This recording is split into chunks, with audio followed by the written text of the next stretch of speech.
Februari 2002, mayat Dr. Bakarudin Busu berusia 35 tahun, seorang pensyarah sains sukan di UiTM dibunuh dengan jarinya dipotong dan tubuhnya dibakar dan dibuang ke dalam longkang di Jalan SS19/6 Subang Jaya. Justru pihak polis giat melakukan siasatan dan dalam masa seminggu sahaja, pihak polis menahan reman 6 orang termasuk seorang wanita berusia 21 tahun yang juga bekas penuntut UiTM selama 14 hari bagi membantu siasatan polis berhubung kejadian itu. Polis juga mengenal pasti motif perbuatan itu sebagai jenayah asmara yang berpunca dari perasaan cemburu hingga menyebabkan pembunuhan kejam itu berlaku. Bagaimana kisah ini bermula? Segala-galanya bermula di sini. Seorang pegawai di sebuah syarikat kejuruteraan di Petaling Jaya bernama Sukarnan alias yang juga teman lelaki bekas penuntut UiTM iaitu Siti Rahmah Azman Subramaniam pernah menghalang wanita itu bekerja sebagai pelayan di sebuah kelab. Namun, kerana Siti Rahmah berkeras hendak bekerja sendiri demi menyambung pelajarannya selepas gagal dalam jurusan sains sukan sebanyak 3 kali, wanita itu tekad bekerja sebagai pelayan bagi mendapatkan wang demi meneruskan semula pengajiannya itu. Sehinggalah kira-kira jam 3 pagi pada awal Februari 2002, Siti Rahmah mengadu kepada teman lelakinya yang dia ada bertemu dengan seorang pensyarah yang dikenalinya di UiTM di tempatnya bekerja iaitu di sebuah kelab di Taipan, USJ.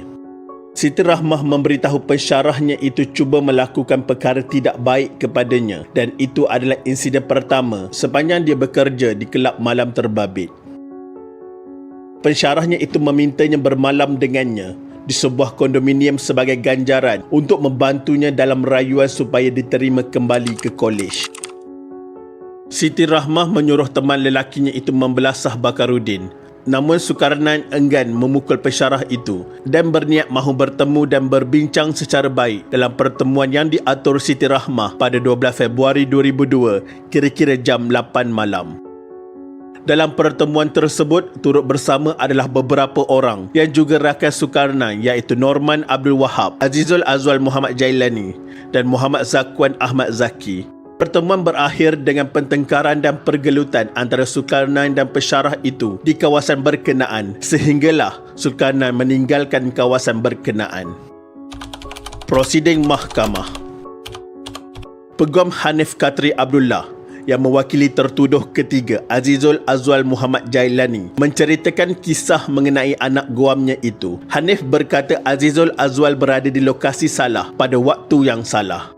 Menurutnya, pemuda itu mungkin menjadi mangsa keadaan atas masalah orang lain. Malah, Azizul mengaku mengenali tertuduh pertama iaitu Sulkanan alias melalui abangnya Yusman Jailani. Malah senjata yang digunakan iaitu pedang yang digunakan sebagai hiasan adalah milik abangnya. Hanif berkata Azizul pada waktu kejadian berusia 18 tahun dan jika tidak terlibat dengan kes terbabit, pemuda itu mempunyai masa depan yang cerah kerana dia sepatutnya menunggu keputusan kemasukan ke universiti swasta dalam jurusan kejuruteraan elektronik. Malah dia sanggup melakukan kerja sambilan demi mencapai cita-citanya ke universiti. Pada hari kejadian juga, sebenarnya dia mempunyai rancangan lain iaitu keluar bersama rakan wanitanya yang dikenali sebagai Dina Marshida. Namun, patuh dengan permintaan abangnya, tertuduh ketiga itu pergi berjumpa dengan tertuduh pertama untuk menyerahkan pedang hiasan di sebuah kedai serba neka berdekatan lokasi kejadian.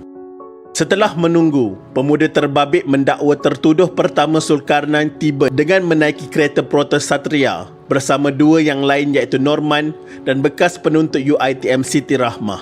Ketika bertemu dengan mangsa pula, Azizul Azwal mengaku melihat Norman mengacukan pedang ke perut Bakarudin. Dia dakwa takut untuk menegur tindakan Sukarnan dan Norman kerana tidak mengenali mereka secara dekat. Dalam kenyataan anak guamnya itu, Hanif berkata Azizul Azwal mengaku terkejut dan cemas ketika keadaan bertukar menjadi huru-hara. Pemuda itu dakwa melarikan diri kerana takut, terkejut dan panik setelah melihat Norman menikam mangsa. Hanif menambah, mungkin kerana takut, Azizul Azwal bukan sahaja tidak melaporkan kejadian itu kepada polis, malah menyembunyikan senjata berkenaan di sebuah tangki tandas. Hanya selepas ditahan pihak polis, 5 hari selepas kejadian, barulah dia mengambil semula senjata itu setelah diminta oleh pihak polis. Walau bagaimanapun, Naib Chancellor Universiti Teknologi Mara UiTM, Dato' Dr. Ibrahim Abu Shah, menafikan wujud hubungan sulit di antara pensyarahnya dengan bekas penuntut universiti itu. Sebaliknya, beliau berkata memang menjadi polisi UiTM supaya hubungan antara pensyarah dengan penuntut adalah mesra tetapi tidak membabitkan hal berkaitan peribadi. Bagi kes pembunuhan Bakarudin, beliau tidak fikir ada hubungan luar biasa antara pensyarah dengan pelajar walaupun wanita yang ditahan polis itu bekas murid pensyarah terbabit. Sepanjang pengetahuannya, Bakarudin adalah seorang yang bersopan santun, gemar menolong orang lain serta bijak membataskan pergaulan dengan penuntut. Mangsa menjalankan tugasnya dengan baik selaku seorang pensyarah sepanjang berkhidmat di universiti itu selama 4 tahun. Beliau juga menambah penuntut terbabit sudah terkandas dalam semester pertama. Wanita itu bukanlah digantung pengajian kerana bekerja sebagai pelayan sebagaimana yang dilaporkan media, tetapi sebenarnya beliau gagal dalam peperiksaan. Untuk sedikit pengetahuan anda, Bakarudin adalah bekas wartawan utusan Malaysia yang bertugas di meja jenayah sebelum ditukarkan ke meja sukan sehingga menyambung pelajarannya serta bertugas di UiTM.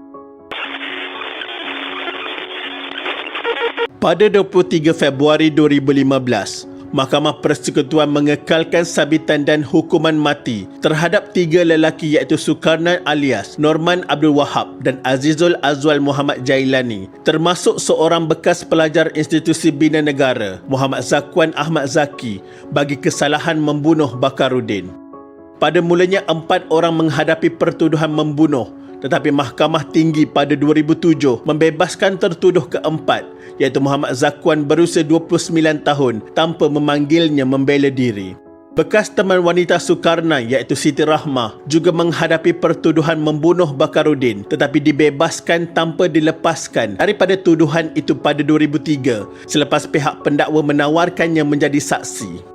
Kemudian Mahkamah Tinggi menetapkan 31 Julai 2009 untuk mendengar hujah pembelaan dalam kes ini. Hakim Datuk Muhammad Idris Muhammad Rapi menetapkan tarikh itu selepas Peguam Muhammad Hanif Katri Abdullah yang mewakili tertuduh ketiga Azizul Azwal Muhammad Jailani memberitahu mahkamah pihaknya tidak mempunyai saksi lain selepas kakak ipar anak guamnya selesai memberikan keterangan pada 19 Mei 2009. Muhammad Idris juga menetapkan 28 Ogos untuk pendakwa mengemukakan hujah balas dan 21 Oktober 2009 bagi membacakan keputusan sama ada ketiga-tiga tertuduh disabitkan atau dibebaskan daripada pertuduhan.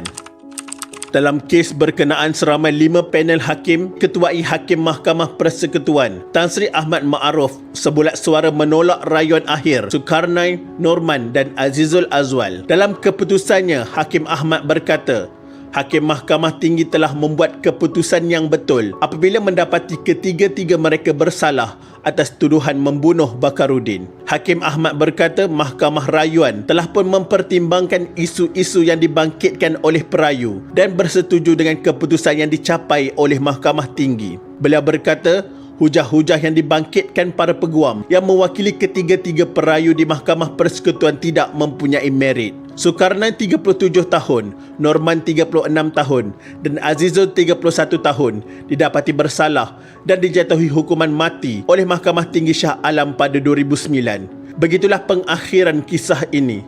Semoga Allahyarham Dr. Bakarudin ditempatkan dalam kalangan orang-orang yang beriman dan semoga juga Allah mengampunkan segala dosa mereka yang bertaubat. Al-Fatihah. Sekian, terima kasih.